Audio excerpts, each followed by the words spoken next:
Good evening and welcome to the channel's studios here in London with your international news around the world in 5. The Hamas-run health ministry in Gaza says Israeli strikes have killed 67 people in the overcrowded city of Rafa.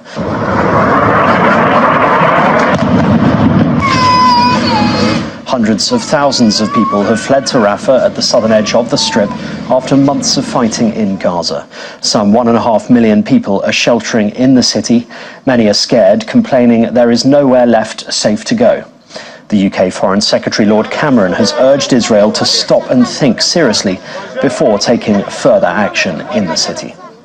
Meanwhile, Israel says 2 Israeli-Argentinian hostages have been rescued in a raid in Rafah amid the heavy Israeli airstrikes on the southern Gazan city.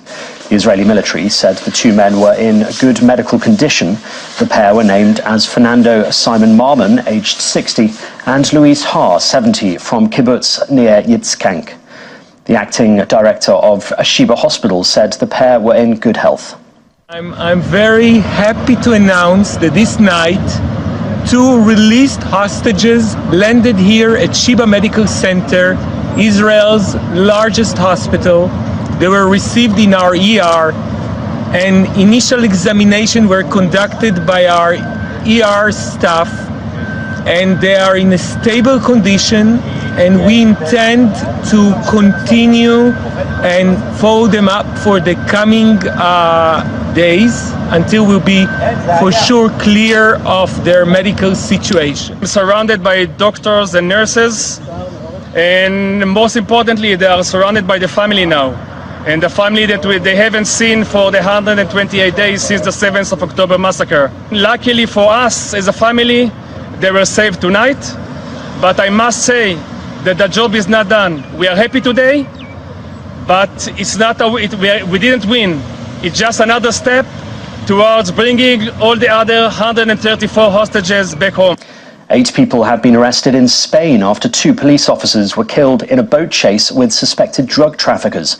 Miguel Angel Gomez Gonzalez and David Perez Caracedo died when a speedboat rammed the police's smaller vessel.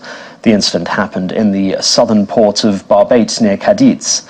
The city's mayor contacted the civil guard asking for assistance after 6 so-called narco boats were spotted by residents sheltering from a storm in the city's port. The deadly boat chase occurred later that evening.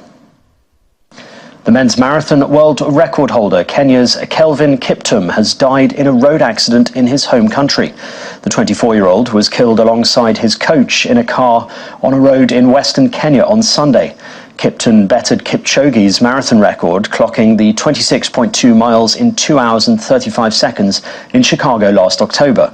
On social media, Kipchoge said, "I am deeply saddened by the passing of the marathon world record holder and rising star Kelvin Kiptum, an athlete who had a whole life ahead of him to achieve incredible greatness. I offer my deepest condolences to his young family. May God comfort you during this trying time." President Joe Biden's campaign has joined TikTok despite the app being banned on most US government devices over security concerns. Chiefs or Niners? 2 great quarterbacks, hard to decide, but if I didn't say I was for the Eagles, then I'd be sleeping alone. His campaign launched its account with the username @BidenHQ during the Super Bowl on Sunday. The president signed legislation in 2022 blocking most federal government devices from using TikTok. Aides say his account will not be run by the president himself, but by his campaign team. Trump or Biden? Are you kidding? Biden. And Rio de Janeiro's colourful and energetic carnival has returned for 2024, with floats and performances celebrating the Amazon rainforest and the indigenous communities of Brazil. Carnival is among the world's largest parties. Millions of people in the Brazilian city of Rio de Janeiro are getting into the carnival spirit.